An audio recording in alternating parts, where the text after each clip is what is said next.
Cool. We rolling? Perfect.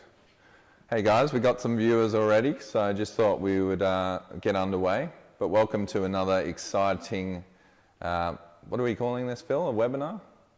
Go with a webinar? CameraPro on the couch. We've got Mark here today. Mark, a very experienced Canon photographer. How long have you been shooting with Canon for? Oh, look. Canon gear. Without giving away my age, probably, oh dear, that's a good question.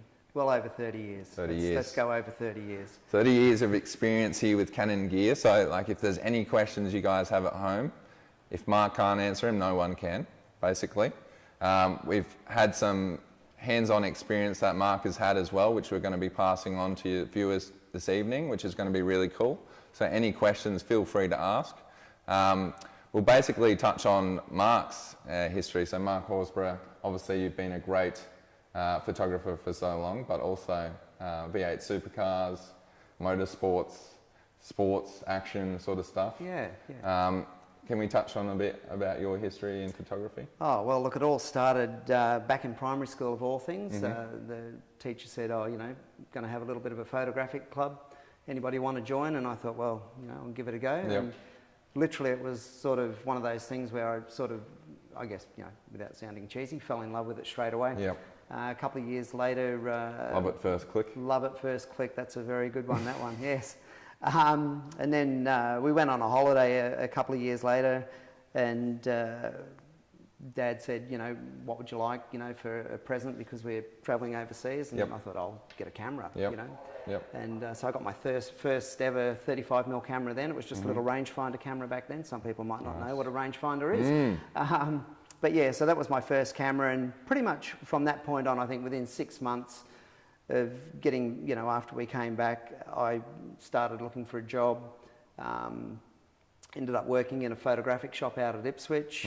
Worked there for quite a few years in the retail side and also in their studio side. And that's where, you know, it all grew from there. So, you know, I was able to get access to cameras, not so much to take home, but, you know, just muck around with, and fell in love with Canon cameras right there and then, yeah. So, nice.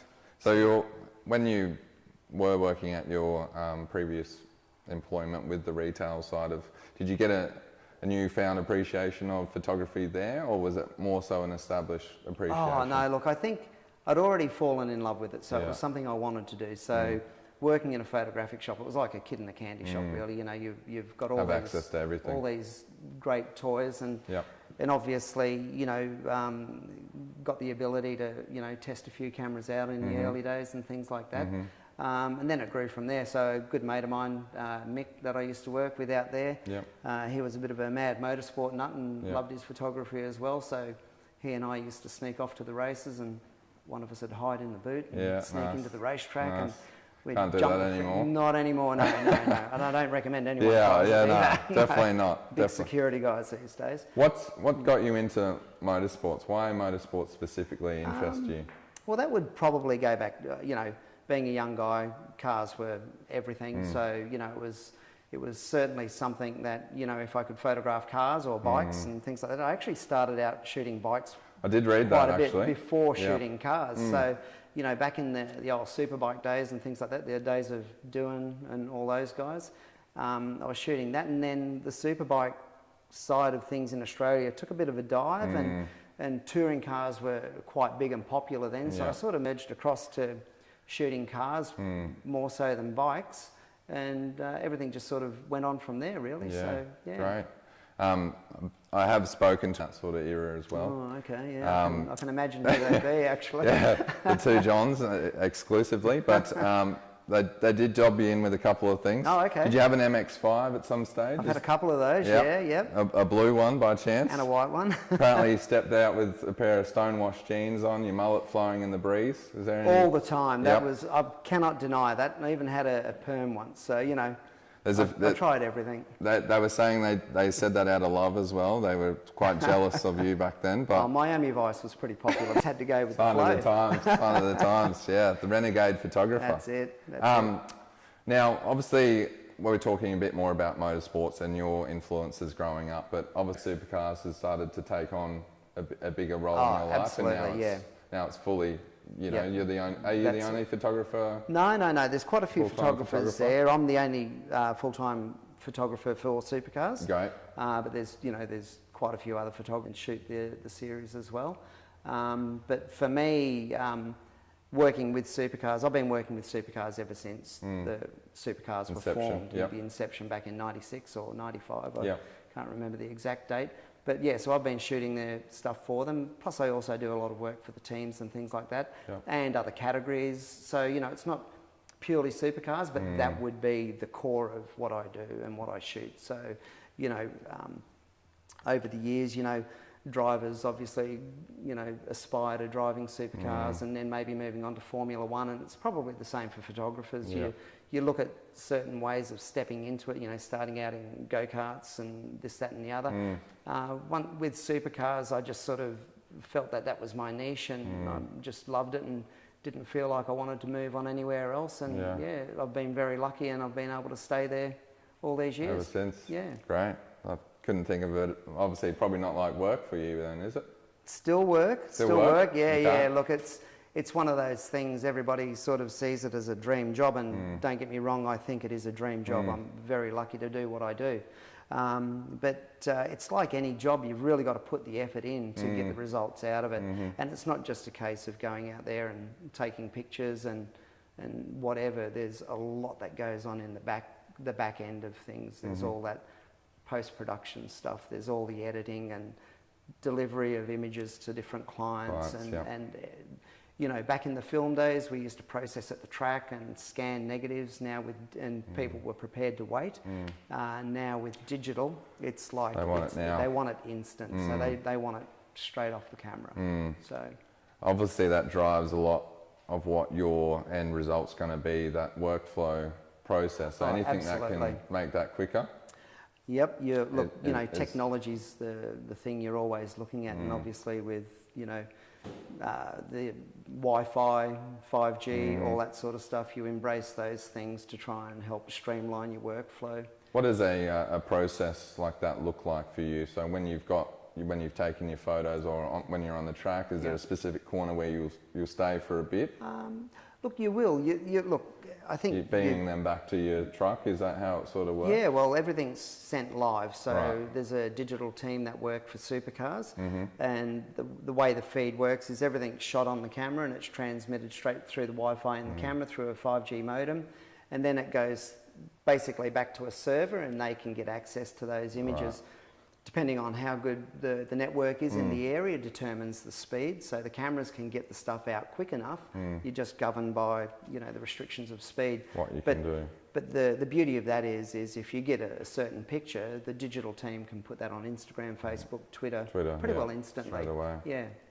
And is that a matter of uploading a JPEG and a RAW, or do they sort of take the JPEG from the RAW file? Do they compress it straight down? How do they upload it? It's pretty simple. So within the cameras themselves, you can sort of send a RAW to a card and a low-res JPEG to another card, and then you can determine from that, you can tell the camera, send the low-res JPEG. So all I'm doing is transmitting a very small JPEG file. Because it's only for social media in the initial instance, that's all they need. So you're not having to try and push through you know, massive files. You're actually sending a file that might be 500K to a meg. Yeah. So, you know, it's pretty quick. As small as possible. Yeah. Do you think, obviously with the megapixel debate at the moment, obviously having more megapixels is great, the resolution is great for cropping, but realistically for you guys who are really trying to push out as quickly as possible, smaller files can be a godsend? Absolutely. I think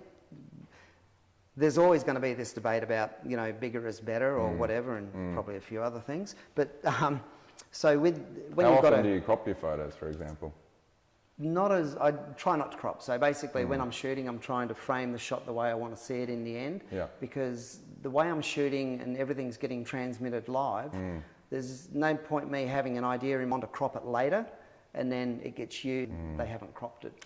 So you kind of shoot how you've got to shoot to frame. It's like when the good old days of shooting film, how you did it. You didn't get a second chance, and you had to frame it properly because you didn't have the luxury of being able to crop. The additional crop. It's kind of like being, I think, to a degree in sports photography is not shooting. Is more important than having a 45 megapixel file that doesn't quite have that same quality. Good point. The thing is, you're better off with both. Like in the perfect world, you'll use both, because all of your setup shots and all of your key shots, you'd shoot on the R5 because it's got the file size and you've got that resolution to work with. Yep. For your action and your on-the-go stuff, the R3 is just going to be the perfect camera for it. And it brings it back in line sort of with the 1DX Mark III. So, you know, using that camera, it was the perfect file size as far as I was concerned for what I do. Yep. You know, it's not going to be for everyone, but for me it was, the perfect size. So to see that in the R3, it's good. Obviously, we'll touch on the R3 shortly. Very exciting announcement by Canon, basically last night, 8 p.m.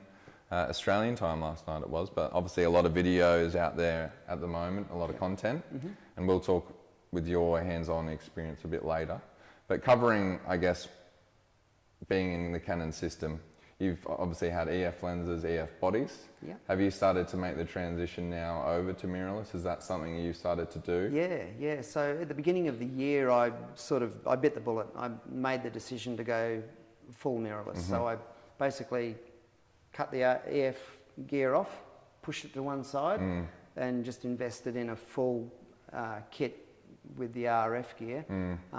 No regrets. No. And I still have a couple of the EF lenses that I use with the adapters, and they work perfectly well. Yep. But the beauty of the mirrorless system is you can use both. So, you know, if you have that system, you've got an even bigger range of lenses to choose from. So you can. And it does work pretty flawlessly too with the EF lenses on the RF body. Absolutely, yeah. I find with the adapter it works pretty great. I've not noticed any performance difference, in all honesty. I think they work perfectly well. In fact, one of the upsides to having EF glass and the adapters is you can have an adapter with a built-in polarizer. So if you're using like a fisheye or an 11 to 24 or something like that, which you can't put a polarizer on, or an ND, you've got the built-in at the back. I think that's another advantage. If you do have some EF glass, you can use the adapters with the NDs in there, which is pretty good. Like an underrated feature, I think, for video guys, obviously out there. We're obviously going to cover the R3 launch a little bit later, but we're going to probably delve in again to your experience with Canon. So how long have you been shooting, like, was your previous body the 1DX? Is that safe to say? Yeah, so it would be, So previous was 1DX3, before that 1DX. Pretty well ever since, I think the first digital body I used was, I think it was a DCS 520. Was that the Canon? I think, Yeah, right.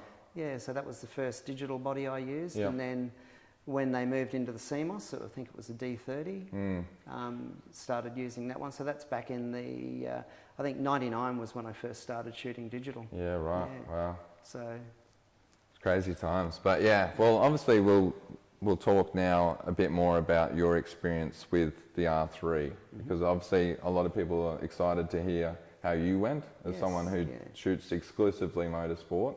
Do you do like any lifestyle, any wedding stuff? Or is that part of your? I have done a few weddings in the past, yes, but no. Look, I pretty well shoot anything, and over the years I've shot everything from Sydney Olympics through to lawn bowls and table tennis, and lifestyle shoots, whatever. So as a photographer, you'll take a picture of anything. If a client asks you to shoot something, you embrace it and take some shots. But do you still get that buzz when you're on the podium and you see the guys celebrating, and you're obviously the one up there trying to get the shot?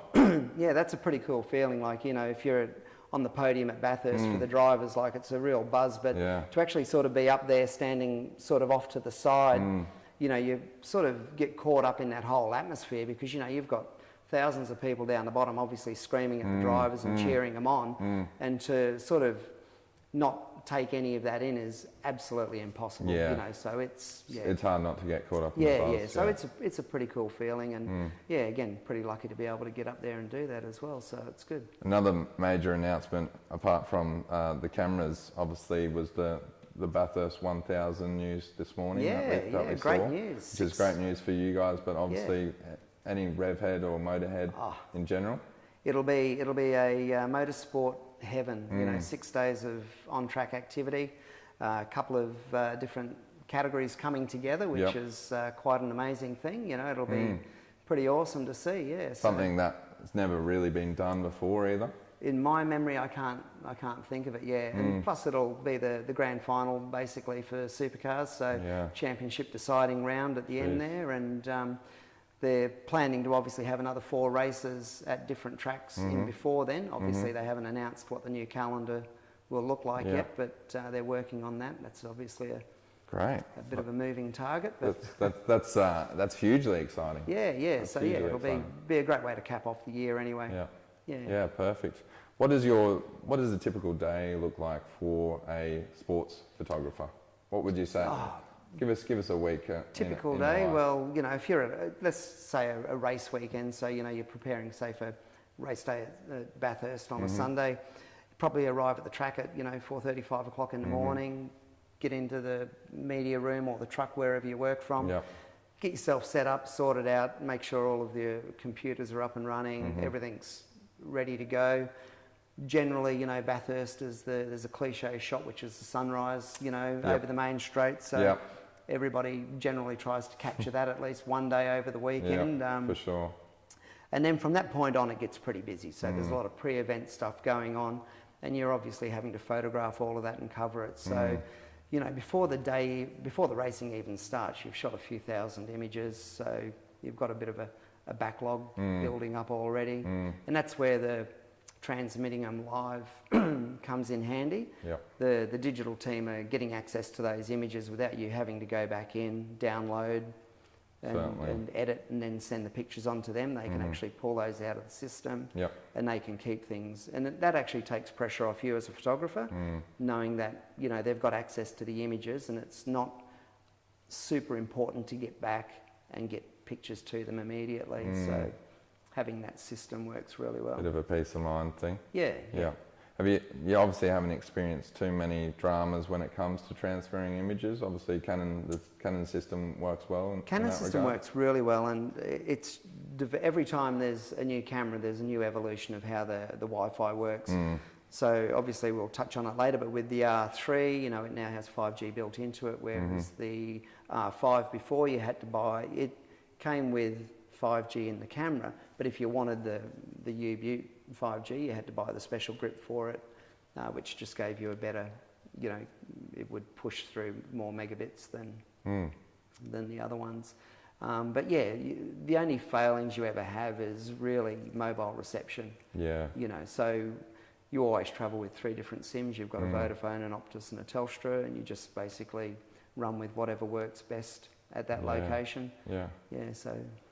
Jeez, sounds like you're always on the go. Would that be safe to say you're always on your feet? Yeah. When we're not locked down and things like that, and the borders are open, we're travelling around, and Because I was just thought I'd touch on that as well. How's COVID affected you, and obviously in general V8 Supercars as well? I think in general, not just myself. I think anyone involved in the sport has been impacted in some way, shape, or form. Just the fact that we can't go racing, it impacts, you know. And New South Wales is obviously a huge part of motorsport. Yeah, massive, yeah. So, you know, I think it was last weekend we should have been racing at Sydney, doing the night race there. Events like Perth can't happen, New Zealand can't happen. We were lucky to get 7 events away earlier on in the year. Obviously things are looking better, you know, sort of late October, November, December. Hopefully we can squeeze the 5 extra rounds in towards the end of the year. Have you been able to liaise with many of the drivers as well? Like how are they coping? Yeah, I think, look, I speak to a few of them from time to time, you know, when I go to the workshops and do shoots and that. And yeah, look, they're like everyone, they're just chafing at the bit to get back out into the cars. I mean, these guys, you know, they're obviously their whole focus is getting in behind that steering wheel and going racing. So for them, it's probably more frustrating than it is for me, you know. And obviously touching on your photography as well, what do you find that your workflow looks like when it comes to cars versus people photography? Do you find like the crowd element plays a massive part with your photography? Do you need a crowd to produce some of the images you get? Yeah, look, I think shooting it as an event, so for me, I'm not just there to shoot the cars and the drivers. I've got to cover it as an event. So you're always looking for crowd, you know, that colour, the atmosphere of the event. So whether it's a grid walk or a hill full of people or shooting through a crowd or something like that. So you need that passion. You do, and you need, you know, we can all look at a picture of a car. Everyone can take a picture of a car and make it look great. But to sort of show the atmosphere, you need to take in the surroundings, whether that's an ocean background or a big crowd on a hill or something like that. You know, it's really important to show that side of the sport and also the people side of it. You know, people don't get to see the drivers, they see the cars. So it's important to show the drivers with the helmets off, you know, so that you can see the faces and people can sort of, you know, relate to, you know, what they are. Yeah. In regards to your gear, do you find that, like, do you have two bodies obviously with various lenses? How does a setup look? Yeah, so my typical setup at the moment would be two R5 bodies with the Wi-Fi boosters on the bottom. With the lenses, 50mm 1. Do you want me to go through all of them, or? Yeah, well, give me the essentials. What wouldn't you live without? If I had to go out and just take one camera, obviously take the R5. I'd take a 50mm 1.2, 16-35, and a 70-200. Right, and that's covering everything. That'll get me out of most situations without a problem. Yeah. What about cars that are a bit further away? Is there a go-to lens for cars that are, you know, just without a reach of a 70-200? I've got the 100-500, and that's a magnificent lens. And I was not sure whether I should get a 1.4 converter for it because I was thinking, well, the range is I think 300-500 that you can use that converter with. Yep. But I bought one and it's fantastic. It just gives you that extra reach, you know. And in the past I've used, you know, the 400 2.8s or the 2-400s and things like that. So the big glass. But what I've found is with the mirrorless, you're building your kit is a lot smaller and it's a lot lighter. Yeah, so that must have changed the game for your shoulders. Yeah, oh, absolutely. Yeah, I can sit up straight sometimes now, so it's good. The RSI's just eased back a little bit. I've gained a few years back in my life, I think. Nice. But the 100-400 for motorsport, absolute fantastic lens. It's sharp. It's not as fast as obviously a 2.8 lens or a 4.5, but you know, 99% of the time it's perfect for it. And it's light. It's easy to carry. Yeah, fantastic. I mean, that must be a godsend, I think, when you consider the 1DX or a 7D Mark II or a 5D4, just in weight alone, without the lenses. Yeah, well, significant. Awesome. So we might delve into the release of the R3, which obviously happened overnight last night. Obviously, you got a chance to experience it yourself. We'll run through some things, but straight out of the bat, what were your first impressions? What did you notice about the camera when you pulled it out of the box? What were you thinking? What was going through the mind? First thing, obviously, was like, wow, this is, you know, it's pretty exciting. New camera, it always is, you know. But to pick it up, it actually, instantly it felt good in the hand. So the ergonomics and the design of the camera is very, very good. So when I'd pick up a 1DX Mark III, it's quite a big camera, quite heavy. It's comfortable to use, but you knew it was a heavy camera. The ergonomics great, obviously. Yep, ergonomics are great. But when you pick up the R3, it's a smaller camera. It's a lot lighter. It's actually, I think I did a sneaky weigh-in on the scales with the R5 and the boost and the R3, and the R3 came in 100 grams lighter than the R5. Not sure if I'm supposed to say that, but I guess anyone can do it and weigh away. But Cole gave us the clearance for that one. Okay, so you know, instantly, you know, it's a nicer camera to hold in the hand. The vertical grip being built in, obviously, all down to the ergonomics of it all. You can actually feel the difference between a grip that's added and a grip that's molded to the body. So because one of it's obviously the big knocks, and which is why some pros have stopped switching or prevented themselves from switching, is because of the battery life and the weather sealing. Or they feel like it's not ergonomically the same as a 1DX or something in hand, but in hand felt pretty good. Yeah, look, if you're using a 1DX3 or a 2 or 1, and you pick up an R3, everything, your muscle memory will be almost the same. So everything is pretty well where it is on the 1DX3. So as far as that goes, I think, you know, in the hand, it'll be a much better fit for people and much easier to use. And obviously using the same battery now means you don't have to carry different chargers and different batteries for different cameras. So it really streamlines it. So if you're using 1DX3 and an R3 together, it'll pretty meld in setup. Beautifully, yeah. So you could start off with, you know, a 1DX and an R3, and then you could slowly get into the RS system. Yeah, absolutely. If, you know, just buy a body and then work your way into the other lenses. Get a couple of adapters. I think an R3 with a couple of adapters, so maybe a polarized adapter and just a basic adapter, still comes in probably a little bit under a 1DX Mark III. So if you sort of were holding off, you know, it's a good point. wanting to jump in, it's not a bad way to go about it. You know, it's pretty economical to stick your toe in the water and utilize all of your EF glass. Absolutely. Now, obviously taking it out of the box, using it for the first time, putting it to your eye, how was the EVF? Because obviously a lot of pros talk about not feeling as natural. It feels a bit more like a computer simulation. And that might be a bit disenchanting for some.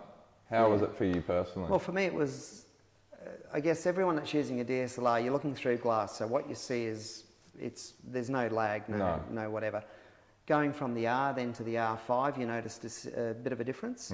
So, you know, there was a bit of lag with the R, and then the R5 sort of made up for a bit of it. But there was still a little bit there, and, you know, but you get used to that. Jumping into the R3, it wasn't there. So what you're seeing through the viewfinder was live. You know, there was no latency.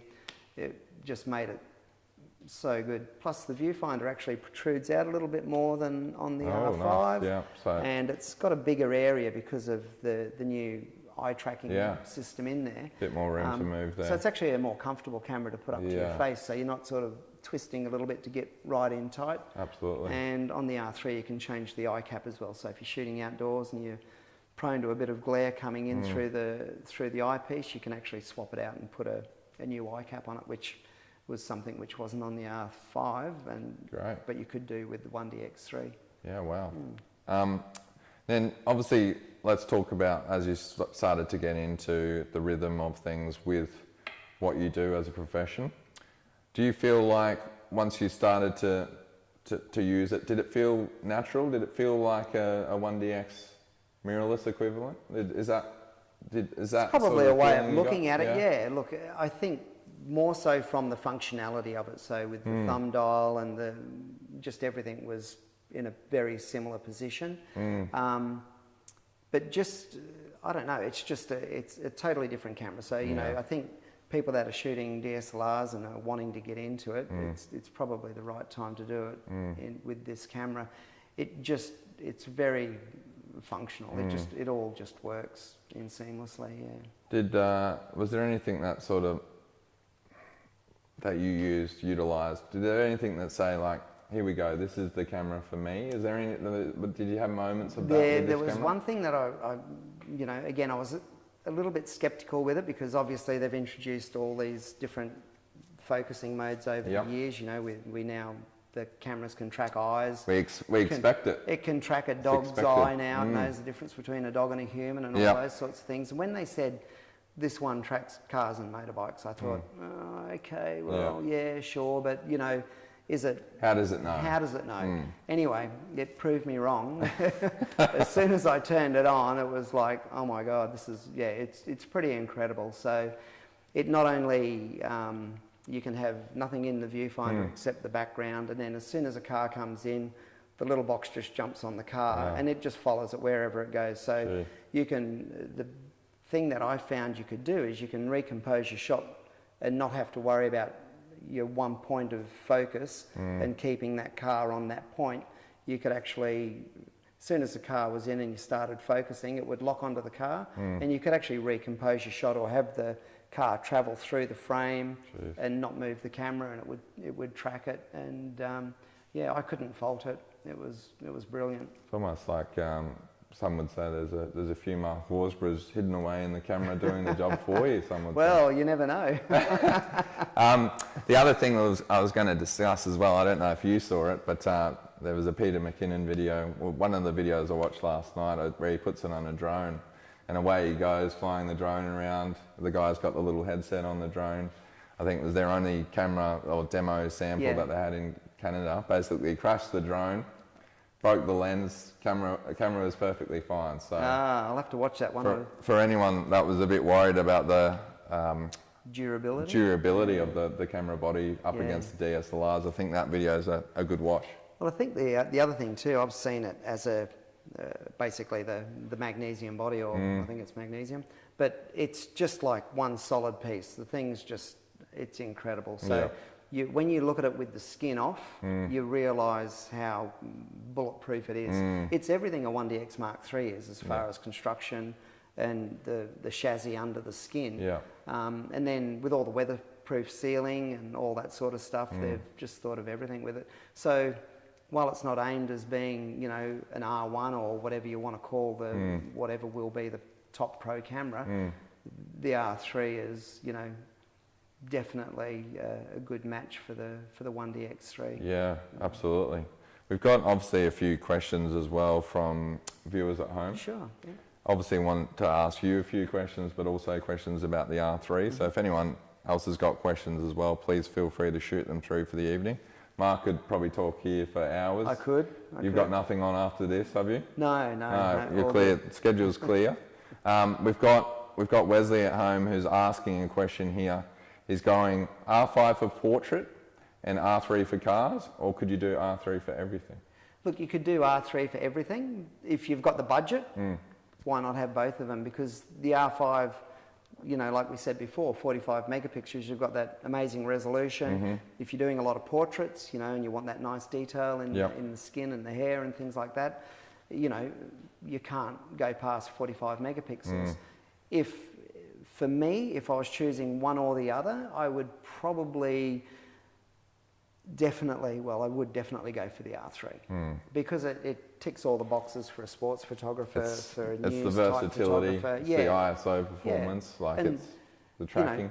You know, and the quality is still going to be absolutely fantastic. You know, I've used 1DX Mark IIIs for years, and they were only 24 megapixels, and I didn't have a problem with the shots there.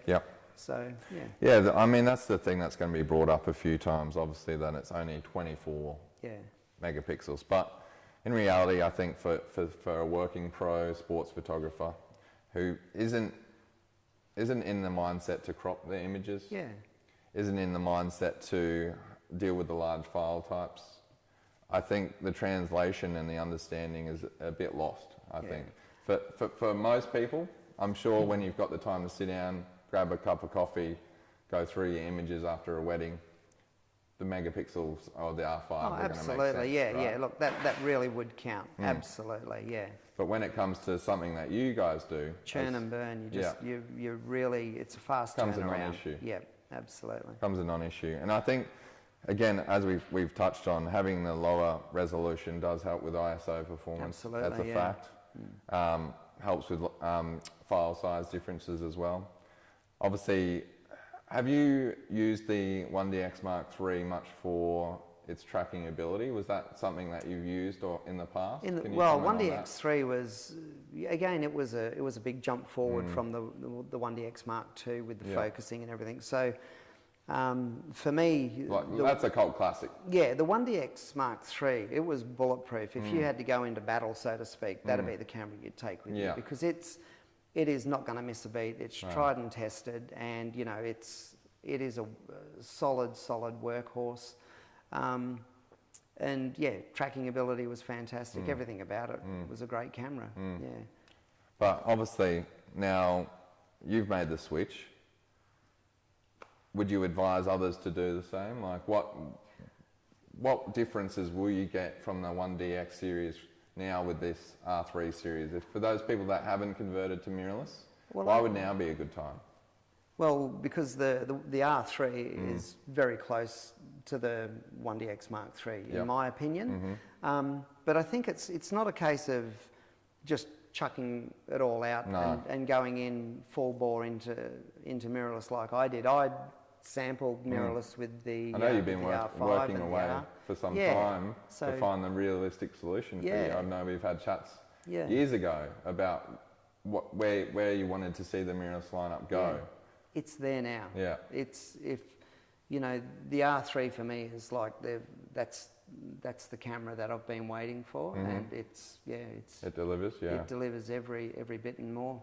Obviously, talking about the video side of things as well, this camera, unlike probably the 1DX, I guess, in some facets, covers the bases with video and content creators as well, which is really good. Yeah.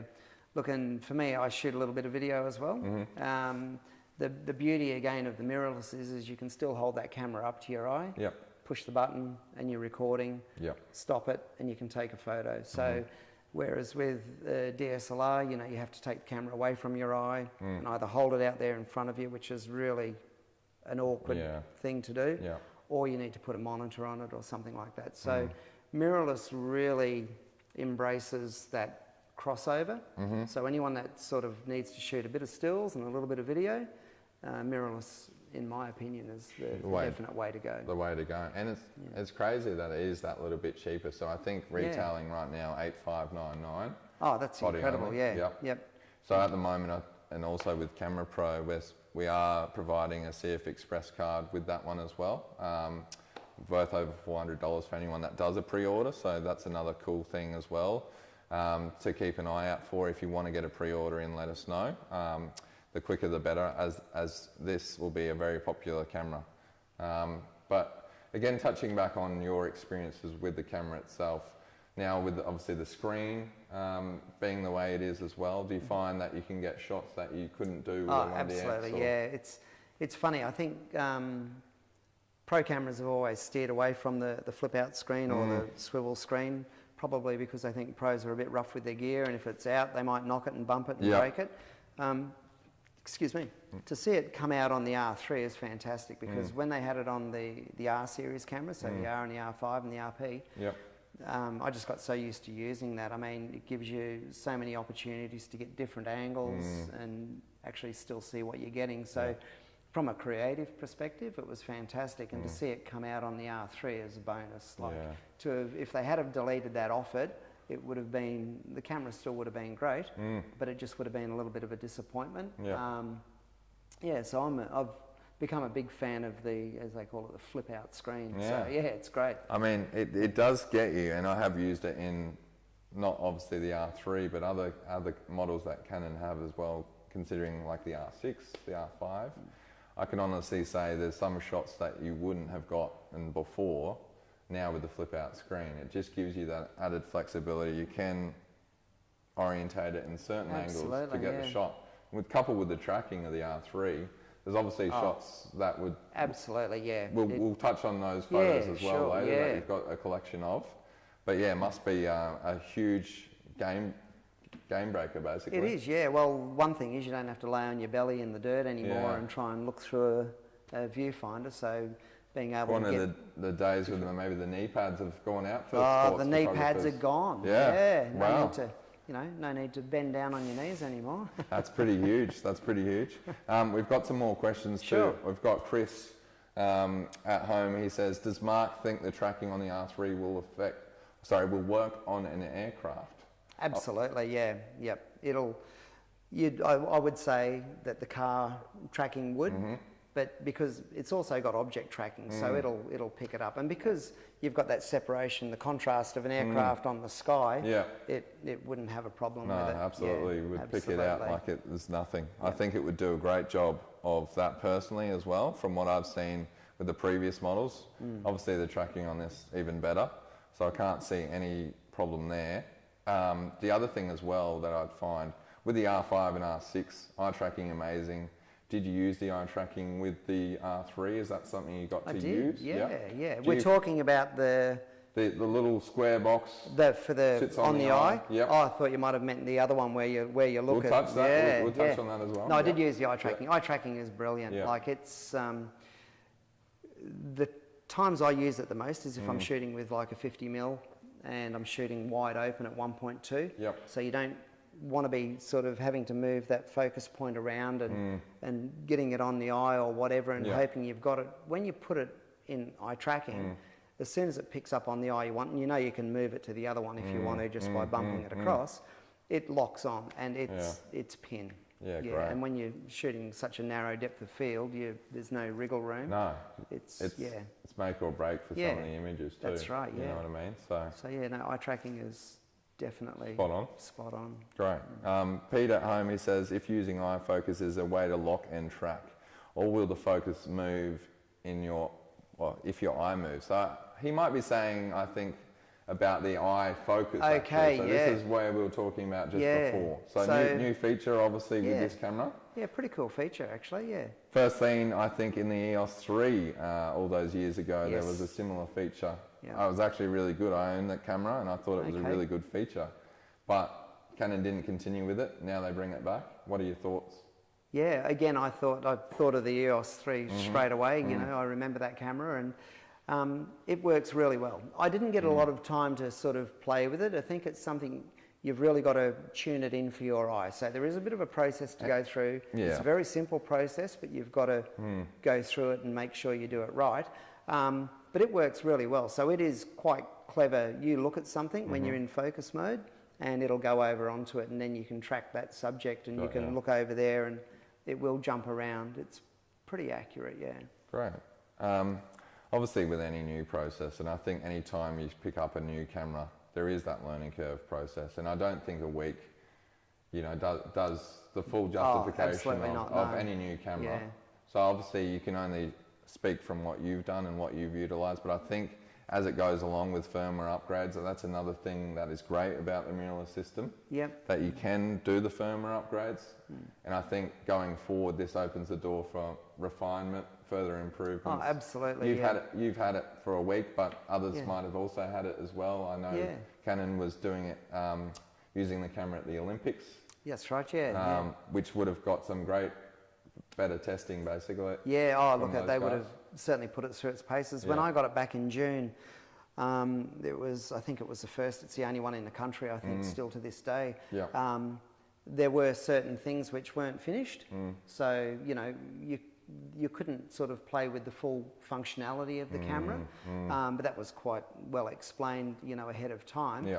But everything was fantastic, and like you said, it's all firmware. So as the firmware's developed and things just keep improving, just opens up the doors, I think, and with the new processor, I think that allows for a lot of improvement well, refinement. Obviously, the 30 frames per second, another strong feature. Electronic shutter. Now is probably the time. Obviously, I'll let you touch on it as well. But with rolling shutter, obviously a big issue in sports when you use electronic shutter. Yeah. And which has sort of stopped a lot of, I guess, manufacturers really highlighting the electronic shutter as the go-to of the mechanical shutter. But absolutely, yeah. In your experience, rolling shutter, was ever an issue with the R3?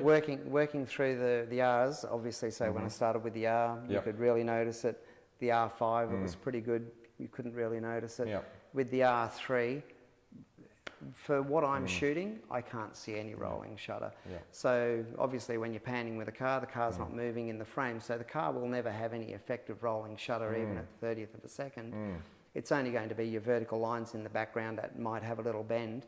I've got a shot in here that was shot, using the electronic shutter. Yep. And as far as I can see, and I'm sure anyone else, they can have a look at it, there's no visible signs of rolling shutter. Yeah. The only time you might notice it is someone swinging a golf club or whatever. Or a tennis racket, maybe. Or a tennis racket, yeah. But I think Canon have come a long way with that technology as well. Well, the process is so much better now, so it can actually scan the sensor and process that so much quicker than the previous models. Basically the speeds of writing to the card as well, and the processor does define a lot of that. Absolutely, yeah. we might get into actually some of your images, Mark. Sure. If that's okay with We you. can do that. We will obviously see how it goes with technology. Sometimes things don't work as planned, but we can see how we go. All right. So what we've got here, run us through what you've got here. That was just a cheesy picture there. That was just to show that I did actually have the camera, I think. Yeah, to show off. Yeah, that was just a show-off picture, which I wasn't allowed to show off until today. So this is the first time I've actually shown it off. So I'm impressed. Yeah, so that was, obviously we had sticky tape all over it just so that people couldn't, well, people, if they had a close look, they'd probably realise what it was, but just to be a little bit discreet. Let's just move through a couple of pictures. Yeah. Back to the rolling shutter. So this shot here we go. So this is what you would call a typical panning That's shot. a typical panning shot. You know, it's not a super slow speed, so it's, I don't have the metadata up there at the moment, sorry. But it's a slow shutter speed, but you can see in the background you've got tents and things like that. Yep. There isn't any visible distortion. Those tents are actually shaped like that normally anyway. So as far as the car goes, the car's perfect. There's no distortion or anything like that. So do you find the panning aspect is a little bit easier now as well? Oh, absolutely, yeah. So with the R5, your panning was good, but as soon as you start taking a few frames, because of that latency, you can sort of slowly move off the frame. Yeah.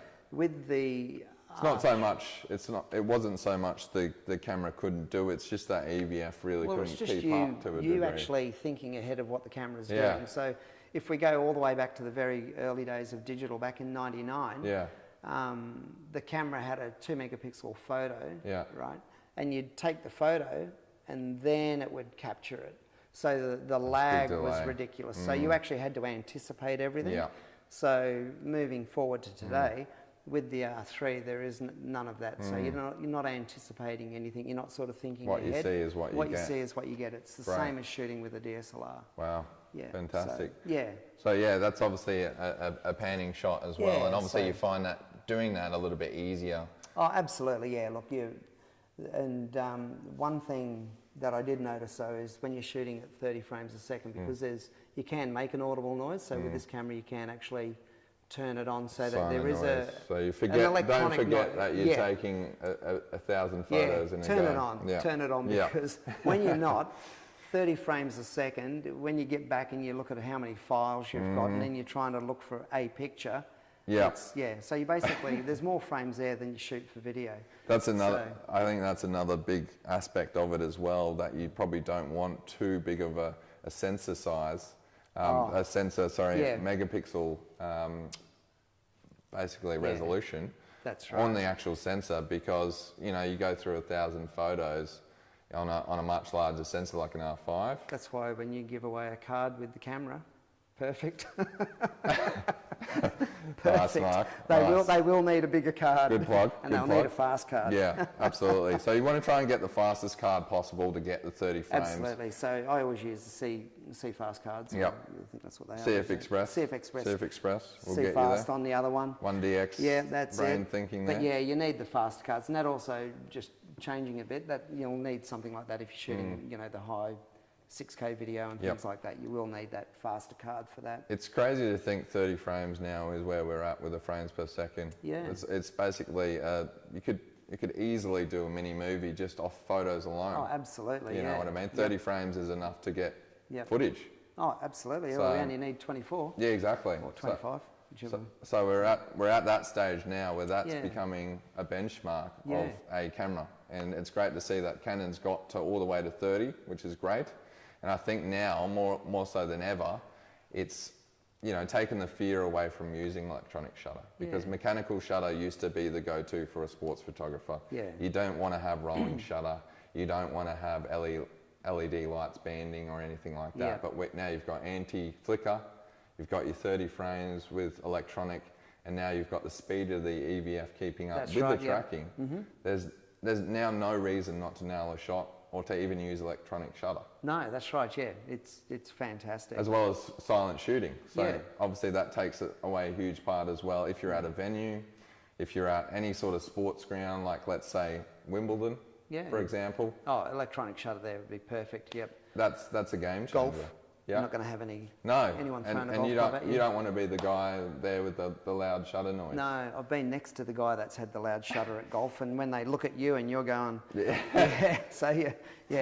Exactly. So electronic shutter will save a few people from getting golf clubs around their head. That's Great. for sure. Let's keep going through your images.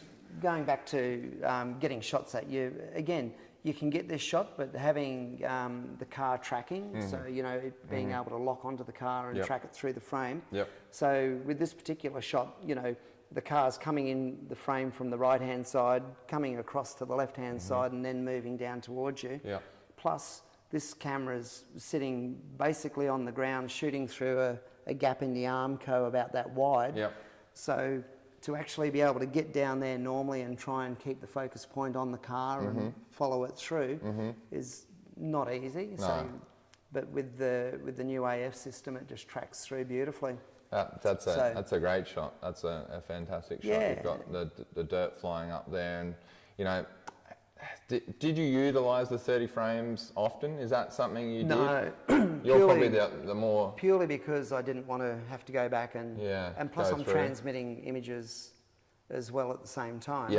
If I'm shooting 30 frames a second, I'll get back and I'll have 10,000 still sitting in the thing unsent. So it's more of for me, it'll have a very specific use, but it won't be used all the time. No. Obviously, for any of the budding amateurs or someone that's looking after to get home, as I said, put on a cup of coffee, go through their images. They could have that one shot at 30 frames per second. That could be, could send their career skyrocketing. Look, I shot a job the other day and I had to shoot. This is with the R5. I had to shoot in silent shutter. Because there was a video production happening at the same time, so I was just capturing some stills of it. And I was shooting obviously with the electronic shutter at full rate, and I was able to go through because just looking for that right emotion in the face, it just gave you that greater flexibility. Exactly. So you can just get that perfect shot. Great. Going through now, we've got jumping into a little bit of low light.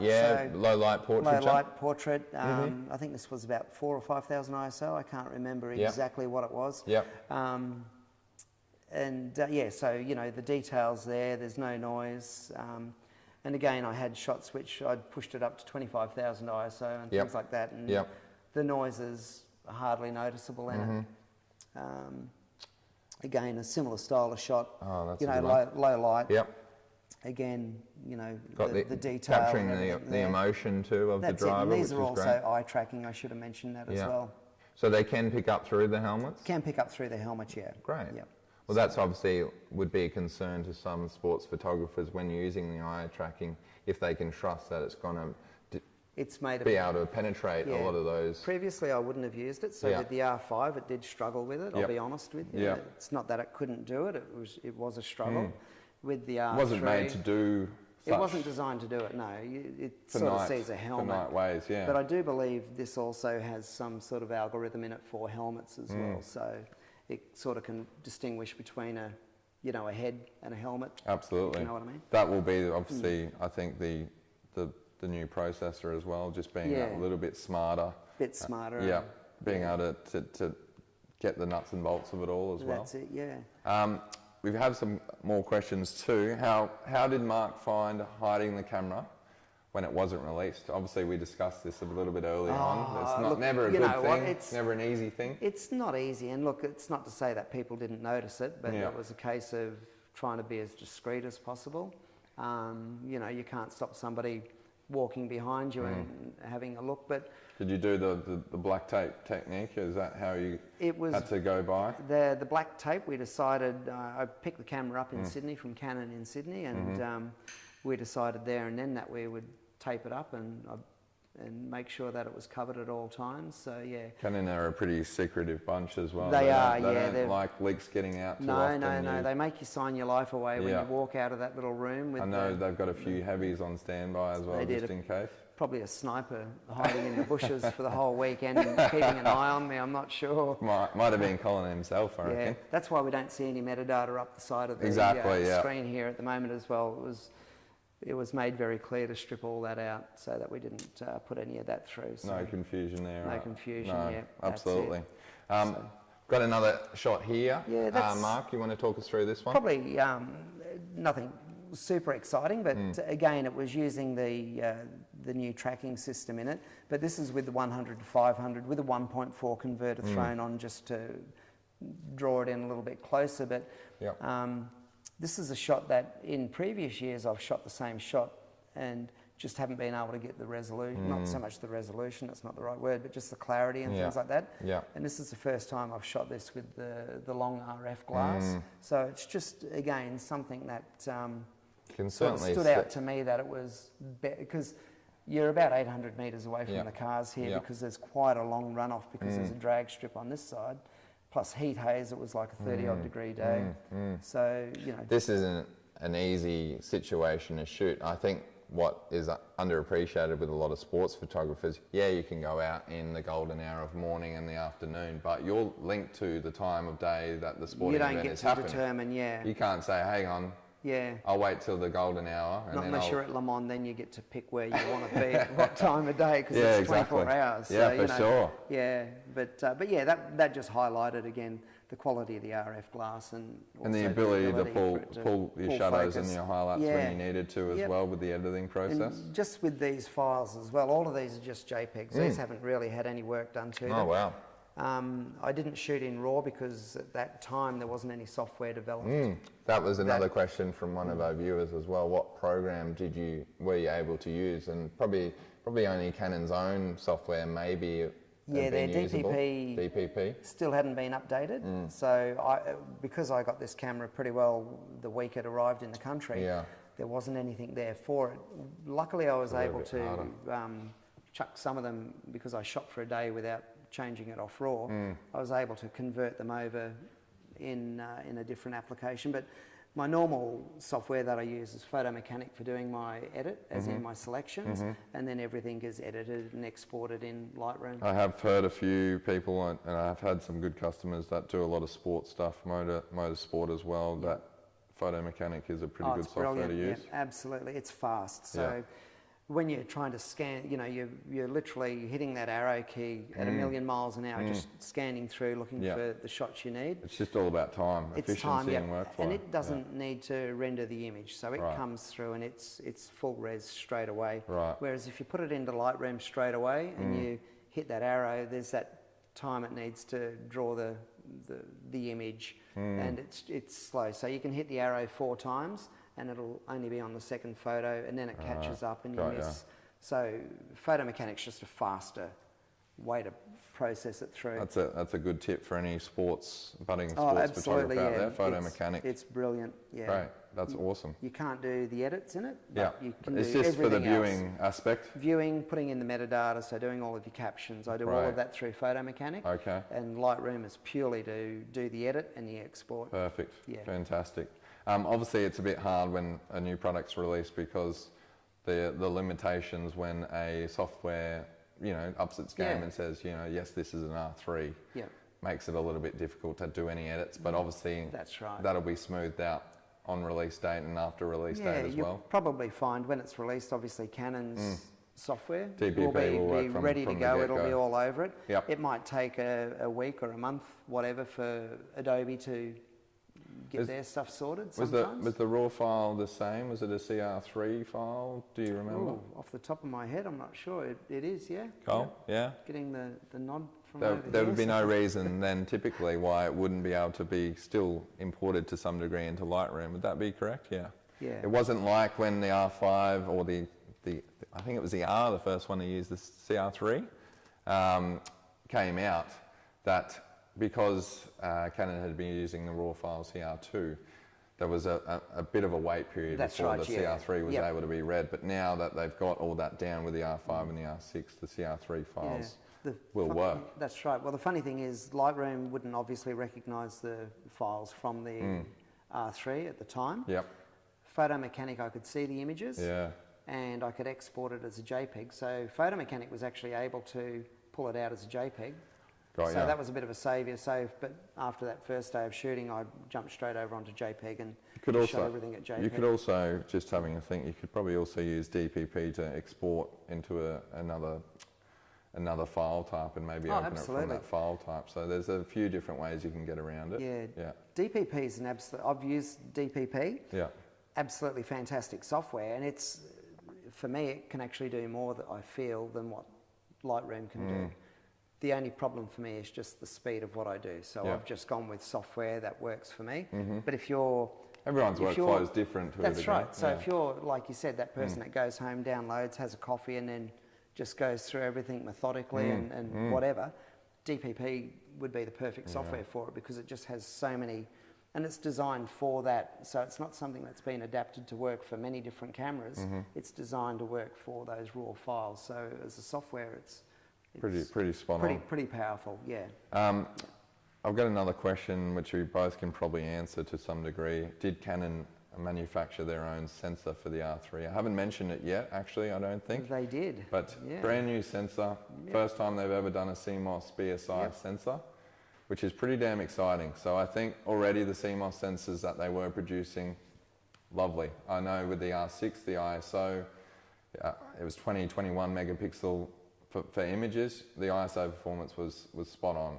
I think now with the BSI application, the light gathering will be a little bit different, and therefore I think it could even possibly be better than R6 for a lot of low light stuff.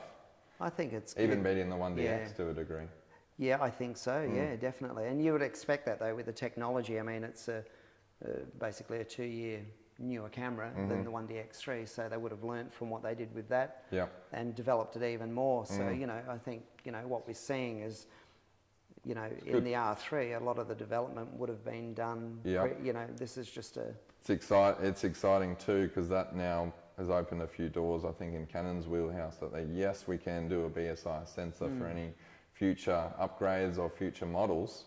I think having that in their repertoire now with this camera is going to be a very exciting thing. I'm almost going to say that this camera is going to be a low light monster as well. I personally think it could be one of the best. So which is great. I think for anyone that's in those dimly lit conditions, and there are plenty in the sports world. Oh, absolutely. There are plenty in the sports world. A boxing ring, where your daughter's soccer game or something like that, where the lighting is next to pathetic. I think this opens up a whole new world for some people to get an image that has far less noise and degradation, and also good color depth as well. Absolutely, and we all know that if you try and get rid of noise, you lose sharpness. So, it'll be a good thing for sure. Absolutely. We're nearly going to wrap up, obviously, with 7 p.m. rolling around. Obviously, we've only allowed for an hour. Our bankroll's already exhausted with bringing you in, Mark, obviously. But let's go over again a couple of the other features, just in case we haven't missed anything, obviously. And if there's any viewers at home that want to quickly shoot Mark a question, now would be a really good time. Nothing's off limits with Mark as well. He's a pretty honest guy. All open. Speed light shooting, did you get a chance to use the speed light, or do you consider the speed light, the new Canon speed light that they've developed, will work well in tandem I've used with the R3? it with the EL1. The EL1 for those at home. That's not a picture I've shot with it, so I won't talk about that. That was just Oh, great. I just had to have a quick look to see if I'd used it on that, but no, I hadn't. But it works seamlessly. There's obviously it's the latest flash for Canon. And just goes straight onto the top. Obviously the R3 has a new type of shoe, which is opening doors up for a lot of other accessories, which I guess we won't go into the details of those, but yeah, the EL1 works beautifully. It's a fantastic flash. The fact that it's got a lithium battery in it now, will help with the frames per second. Oh, absolutely, yeah. That was, I think, the Achilles heel of a lot of speed lights, is they couldn't keep up because of the battery performance and the amount of juice that was required to get out a single shot. Now with Canon's inclusion to put a lithium battery in the flash will make it far better for power-wise, but also the ability to draw the power as well. Absolutely, that's pretty cool. It is good. Dual card slot, SD and CF Express, which is another good feature as well. I think future-proof wise, the CF Express is the way to go.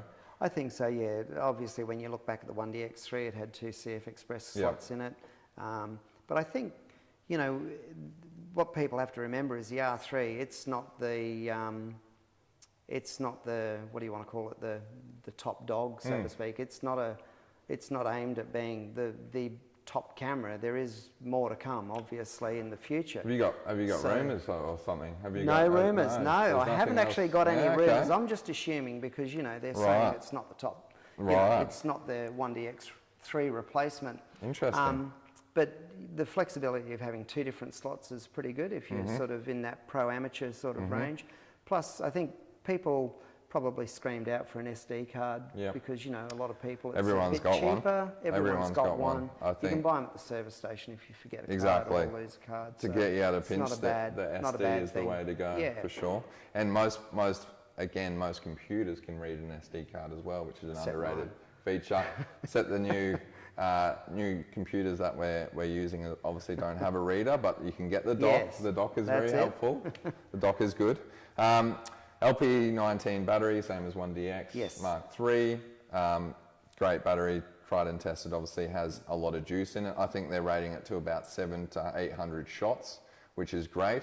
Another thing we didn't talk about was IS, image stabilization in body. Is that something? It's pretty amazing, yeah. I rely on that a lot. Yeah. So, you know, you're shooting a lot in garages, which are very dimly lit, or drivers in cars and things like that. And to have, you know, sometimes you're shooting wide open already and your shutter speed's getting pretty low and you don't want to crank the ISO up too much. So having the ability to, you know, get really good in-body stabilisation paired with the stabilisation built into the lenses, for me, I found it to be incredible. Especially I think Canon are rating it up to like 8 stops or something ridiculous, which is incredible. It's pretty crazy, yeah. That will help some of the video guys out there as well in some aspects, which is great. Obviously 4K Canon log as well, which is great. Internal RAW video, there's some huge video features that I think will get missed a little bit or glossed over that I think Canon have now addressed that, you know, I think perfectly with this camera. So I think it's a winner for content guys. Absolutely, yeah. It's a winner for anyone that's trying to just do a camera trying to get a camera that does everything, really. Yeah. I can't see many 2 Achilles heels in the R3. With the accessory range that they've got coming out for it, like they've got a little shoddy mic coming out and things like that. And so there's no reason at all, I think, for people to be upset with this camera. I think it's going to be outstanding. I've also got a last question here from Cass. Cass Brumley, thanks for joining in, Cass. How are you finding using R3 with heat haze from the track? So that might be something you've covered in one of your photos, actually. Yeah. That one where you've got a few of those cars Cass, it's aligned. fantastic. It's pretty good. And I guess heat haze is heat haze. Sometimes you can't really do much with it, but I think with the RF glass and whatnot, it's just, that sort of tells it. Normally you don't get a sharp shot. You can't get a sharp shot there because of the heat haze. But just sort of cuts through it. Great. Well, so it is a big improvement. Yeah, well, we certainly appreciate you coming tonight, Mark. It's been an absolute pleasure, and I think very valuable for people at home that are still on the fence, any pros that are watching as well. Is there any final words that you would say about the R3 that you maybe haven't said already or addressed already? Is there a closing statement? Not really, but I think, look, if anyone out there is undecided in that pro market, if you get the body, it's a start. You know, like I would definitely start off with the body, get a couple of adapters, and get it in your hands. You know what? Get it in your hands. I think I did a talk here a couple of years ago about the 1DX3. Yeah. And Patrick Hamilton, who's another photographer, he was in here and he was basically saying, I'll never shoot mirrorless. You know, I'll only ever look through glass. Blah blah blah. Yeah. I think if even old Paddy got his hands on. We welcome Patrick to come on down. Yeah, well, we will. We'll put him to the challenge, yeah. I think he would have to agree because I was always on the fence. I always thought you can't beat looking through glass, right? It's kind of like that film versus digital debate, I guess. Absolutely, yeah. The purists at home are probably going, not going to do it. Yeah. But I think knock it until you try it and then see what your opinion is. It's like autofocus. Back when the EOS range first came out, everyone was using FD, you know, mount cameras, manual focus. I was very sceptical that a camera could do a better job focusing than I could. And, yeah, and look where we are now. I mean, it's, yeah, you can't fault it. Absolutely. I think we certainly appreciate Mark coming in today, giving us his experiences as well, and I think what you've said is invaluable, and I certainly appreciate everything you've given us. Thanks very much for having me here. As well. You're a credit to yourself with your photography. You've done an amazing job. Thank you very much, Jackson. Obviously, if we want any further, if you have any further questions at all, please feel free to have a look at our blog. I think our blog is now live, Misty. Misty's done a great blog. A colleague here at CameraPro has done a great job with a blog. So if you have any further questions, or if you're still on the fence, absolutely, when launch date rolls around, come in and get the camera in your hands, because I think that's really important. As Mark said, I think now is a good time to really consider the change, because there are going to be shots that you won't be able to get with your current DSLR that this camera can do. And I know a lot of people will be undecided on what they want to do for their future, but again, I think there's never been a better time to start looking. You can still use your EF lenses with the adapter quite seamlessly. So I think that's all she wrote. Obviously, we've got some exciting presentations coming forward with Canon as well, so we thank Canon for their time. Absolutely. So we've got Christina Wild coming in for our next on the couch session, which will be really fun. She's a lifestyle and portrait shooter. She obviously does a bit of wedding stuff as well. So she will be another great asset that might be able to share some light on her photography and what she uses for her setup as well. So that's coming, I believe, where have you got that slated for here? The 5th of October, actually, at 6 p.m. So check out that one. But again, thanks for tonight, Mark. No worries. It's really been appreciated. And obviously keep going with your imagery, and hopefully COVID eases up. But obviously looking forward to Bathurst at the end of the year. Definitely looking forward to Bathurst, that's for sure. Great. Well, again, thanks guys for tuning in. Any further questions, feel free to shoot through. Edge Photographic is your company? That's it, Edge Photographics, yep. Yep. If you want to check out Mark on Instagram, what's your handle, Edge Mark? Photographic, I think that's it, yeah.